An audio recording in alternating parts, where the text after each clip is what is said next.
Hello. I'd like to talk to you today about characterization. How does an actor find the character that he or she is going to portray? Now, for a lot of actors, that might involve reading the entire script, even the cues that the other person has to give and the scenes that they're not even in. Sounds like hard work to me. Other actors perhaps rely on costume or a prop, a pair of glasses, a nice ruff if you're doing a Shakesperean play, or a particularly attractive portion of fish, otherwise known as a codpiece. But for me, it's all about facial hair. I mean, who can imagine, say, Lear being played without a proper beard?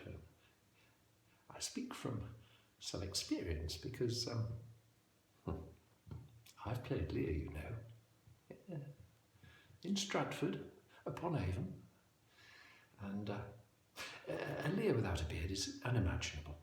So there may be a number of different roles where some sort of facial hair is required, small moustache, a goatee, something like that. Now, let's say that you were in work or doing something which required you to be clean shaven. Then a call comes through. We're doing a production of Lear. Our leading actor has fallen under a bus. We've phoned everybody we can think of, but then we thought of you. Are you available? Well, yes, it so happens I am. But I don't have a beard. Now, can't be grown overnight. Or can they? Well, here's something I came up in those periods of time when I was between jobs, resting. There have been a number of those times. This is Phil's beard powder. Now, how does this work? I think it's time for me to give you a demonstration. So let's say you decide to go for pretty full beard, fairly neat, let's say. You simply dip your hands in, get some powder on your fingers and then apply it carefully in the places where you want the beard to appear. Now, it may look a bit patchy, but you'll be surprised at the result. So, a nice neat line there and across there. Yes, that's coming along nicely. Join that bit up, and then I think underneath we'll go for a fairly straight line. Imagine you're the second murderer in the Scottish play and just, there we go. Now, all that's required now is the application of a little heat. Now, I'm next to the sink, electricity, hairdryer, doesn't mix, so I'll be back with you in a second.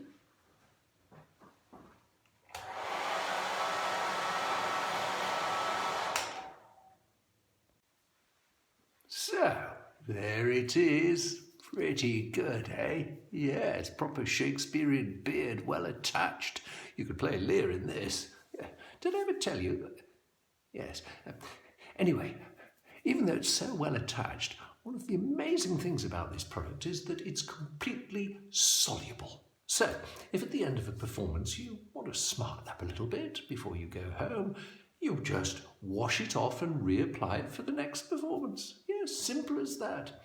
And the additional hidden benefit, as it were, is that when you have to go through the stage door and see all those crowds autograph hunting, you can simply drift through because they'll be looking for someone with a beard and it'll have gone. Yes, I mean, in all the years I've been acting, I've never once been troubled by an autograph hunter, so that proves it.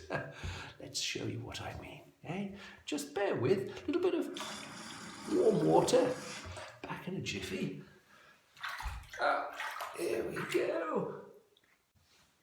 That's it. So, yeah, up there, all gone. Back to being clean shaven, just with a dab of water and a cloth. Simple as that.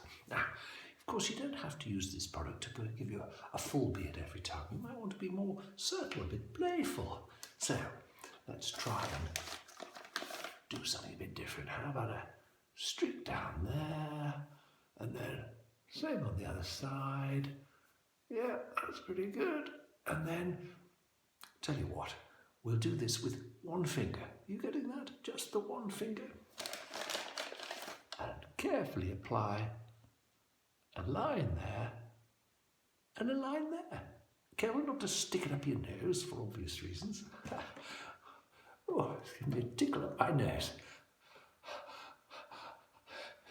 Oh, let's go to the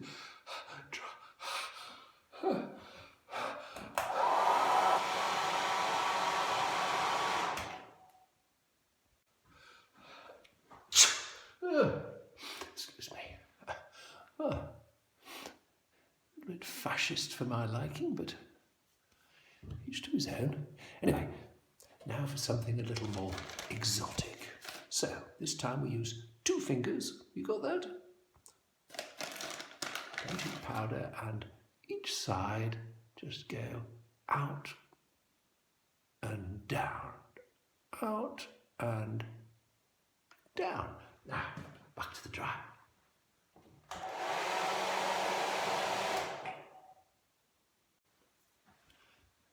Good Lord, don't like something out of a 1970s Clint Eastwood western. Down Mayo Way. Anyway, enough of this frivolity. Hopefully there will be times in your career when you may be asked to do one of the, what I'd call the mid-range Shakesperean roles, perhaps Prospero or Hamlet even, in which case you need what we call the classic Jacoby. 3 fingers for this one. Dib, dib, dib.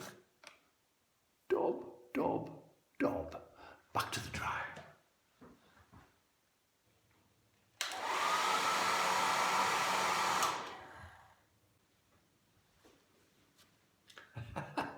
I know what you're thinking. It's almost as if Sir Derek Jacobi himself has walked into the room. No, it's still me. Now, the last few build-ups have been using powder to show how that was used to create this new effect.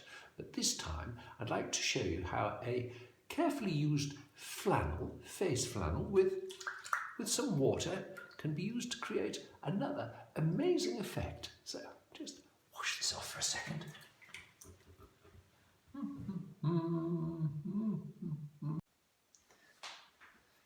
There we are, I just finished that line up. And there we have it. The full Dickensian. Or perhaps Jane Austen, Pride and Prejudice, for example. Mr. Bennet. Your mother will never speak to you again if you do not marry Mr. Collins. And I will never speak to you again if you do. Charming. Now, let's finish on a flourish, shall we? Lots of powder. Whack it on all over. Let's go for the full scruffy beard all over. Oh, a bit of nasal hair going to be growing there, I think, but never mind. There we are. Full beard. Back to the dryer.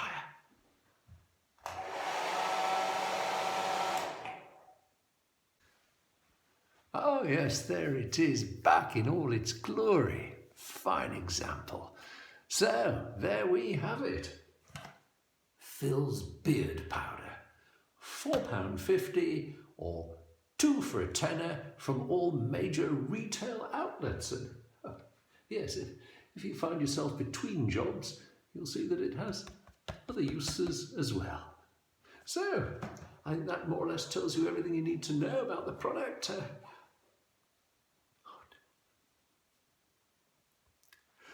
Word of warning, if by any chance you get an itch before you've had a chance to fully wash the product off your fingers, may I suggest that you resist the temptation to scratch yourself, because it's really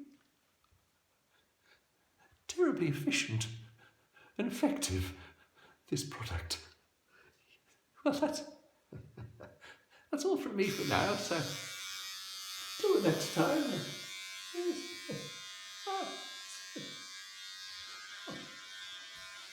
Oh, for heaven's sake.